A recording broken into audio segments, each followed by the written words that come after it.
Though they make it look easy by stringing together blockbuster hit after blockbuster hit, the monumental success Marvel Studios has had with their cinematic universe hasn't been achieved without a few bumps in the road. And unfortunately for the filmmakers, Kevin Feige and everyone else over at Marvel Studios, those sore spots are here to stay. Unlike the Avengers, the company can't simply figure out time travel, hop into the quantum realm, and tinker with past events. But if they could alter the past, they probably would, and there are a number of things the studio might wish they could change about the MCU first. So with that in mind, I'm Will for What Culture, and here are 10 things the MCU wishes it could have done differently.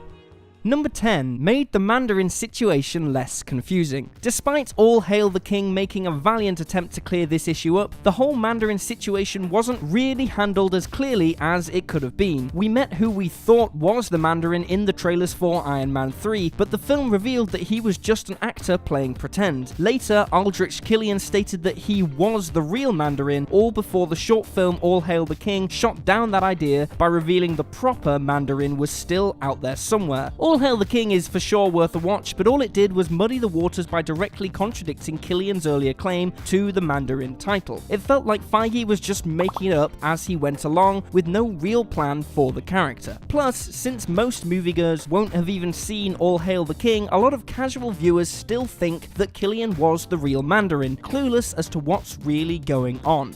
Number 9 kept spoiler sequels fully under wraps. As powerful as Avengers Infinity War's dusting scene was in the moment, it was impossible for it to carry as much weight as it should have done because we knew that all those dead characters would be returning in a future movie. At the time of Infinity War's release, Spider-Man's sequel was common knowledge, as was Guardians 3, which was being scripted by James Gunn. But imagine the conversation surrounding the snap if none of these movies had been announced. Avengers Endgame would have been a more mysterious proposition, and it would have amped up the devastation of the snap even more. Maybe the MCU could have had movies featuring new characters released immediately after Endgame, like The Eternals for example, and pushed Spider-Man back one more year. It would have been an interesting experiment to unveil Far From Home and Guardians 3 post-Endgame, but unfortunately, not even a studio as powerful as Marvel can change the extremely long game Hollywood likes to play with its movies.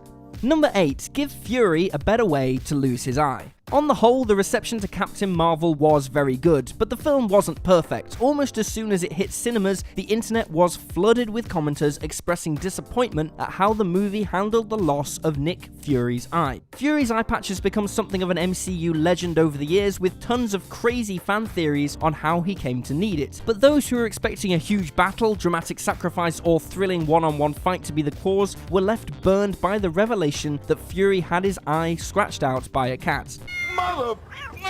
This did hint at a larger potential problem within the MCU, which is its tendency to value humor over drama. Sometimes the filmmakers can't seem to read when a moment needs to be played seriously or for laughs, which is actually proven in this case because the joke doesn't actually make sense. In The Winter Soldier, Fury tells Cap that the last time he trusted someone, he lost an eye, but that explanation doesn't seem to match up with Goose at all. I actually love Goose, but a lot of fans were pretty annoyed at the Goose scratch incident, and it's an indication that Marvel Studios should have probably handled this one differently. Number 7, avoided wasting talented actors. Alongside its humor problem, bad villains has been another major issue with the MCU over the years. Whiplash, Abomination, and Yellow Jacket, to name but a few, were all just a bit naff, either not being given enough screen time to properly flesh them out, being an uninspired evil version of the hero, or both. But then again, this can be linked to a much larger problem within the MCU, the fact that it's wasted an enormous amount of fantastic actors. We've had the likes of Christopher Eccleston and Mickey Rourke all being handed flat, one-note antagonists, but the misused talent doesn't end with the bad guys. Natalie Dormer, Kate Mara, Rachel McAdams, David Bradley, Glenn Close, etc. all had bit parts or underwhelming roles, and besides the few that are likely to be brought back in a future film, like McAdams, their talents have just been squandered. Number 6, The Inhumans. With all its brilliant Netflix shows still going strong at the time, the MCU's TV offerings were in a very good spot in the summer of 2017. But then The Inhumans landed. Initially announced as part of the MCU's Phase 3 film slate, the property was instead adapted for TV, and to be fair, it was a disaster. Boring, lifeless, and melodramatic, Inhumans was a chore to sit through, lacking the budget and vision to make its grand ideas a watchable reality. While Marvel Studios and Kevin Feige weren't directly involved with the show's production, it was an embarrassment for the Marvel brand overall and was quickly buried and forgotten about. Feige clearly wanted to make an Inhumans movie at one point, and had he been allowed to do so, it would have been far better than the show, considering his excellent track record. Number 5. Brought Quicksilver in sooner or not at all. The MCU is the biggest movie franchise on the planet, but it's still been beaten to the punch on several occasions. But the first time the MCU got outplayed came several years earlier, when both Fox and Marvel Studios announced plans to introduce Quicksilver into their respective superhero franchises. Not only did the MCU version come out last, but Aaron Taylor Johnson's take on the speedster was received much less favourably than his Fox counterpart, played by Evan Peters. The MCU version is really cool, but let's be real, the Fox version kicks his ass. Kevin Feige will never admit it, but he will surely be a little salty that Fox not only beat him to the punch, but did it much better. It would have been more beneficial for the MCU to get ahead of the game, or never introduce Quicksilver in the first place, and wait several years until they could do the character justice.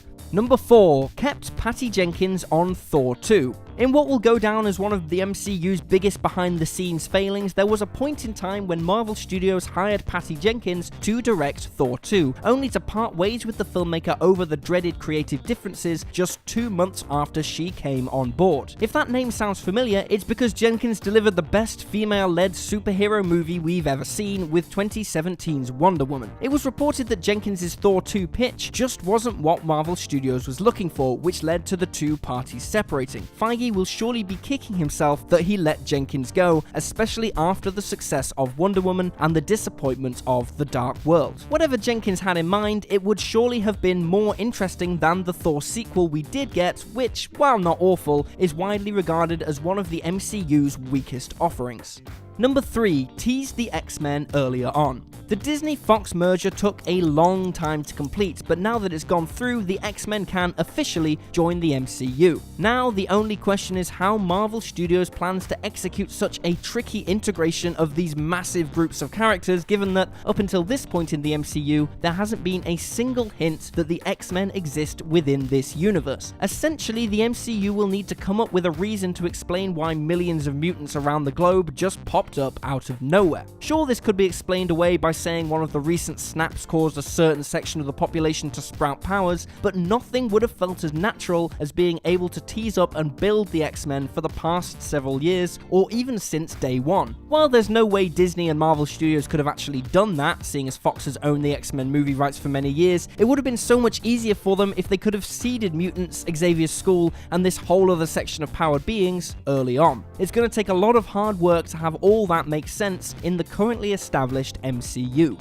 Number 2. Avoided all those timeline issues. For a good chunk of the MCU's first decade, everything about its timeline seemed to be in order, but all of that has started to fall apart over the last several years. For some baffling reason, the team behind SpiderMan Homecoming incorrectly placed an 8 years later title card after the film's opening sequence, which suggested that the main events of the movie took place 8 years after the Battle of New York. The problem here is that the Battle of New York took place in 2012's The Avengers, and Homecoming released in 2017. It should have been 5 years later, and all this confusion prompted Marvel Studios to release an official MCU timeline in 2018. But this didn't help matters, and in fact, it caused more puzzlement than Homecoming's initial mistake. The timeline states that Civil War takes place 6 years after Iron Man, despite Vision mentioning that, in the former film, it's been 8 years since Tony announced himself as a superhero. Apparently, Black Panther now takes place in 2017, a year after Civil War, despite T'Challa watching a news report that states it's only been 1 week since T'Chaka's death, which happened in Civil War. And apparently Doctor Strange went from surgeon to powerful sorcerer in just a single year. Setting up a timeline sounds quite easy, but the MCU really managed to muck it up, and you have to imagine that Marvel Studios is kicking itself over these continuity-breaking errors.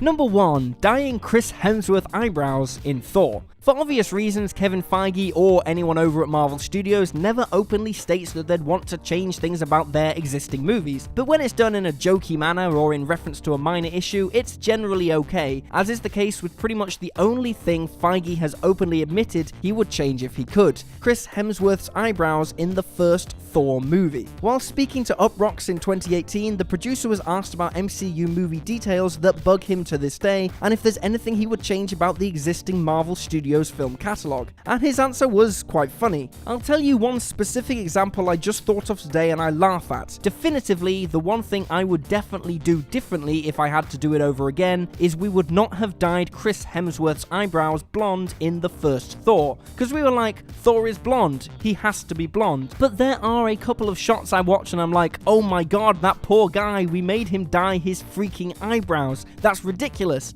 Sure, those blonde brows hardly affected the quality of the movie, but still, it's comforting to know that we're not the only ones who found the whole eyebrow dyeing thing a bit weird. And there you have it, folks, 10 things the MCU wishes it could have done differently. Feel free to drop a like if you enjoyed the video and leave a comment down below. I'm Will for What Culture, thanks for hanging out, and I'll see you next time.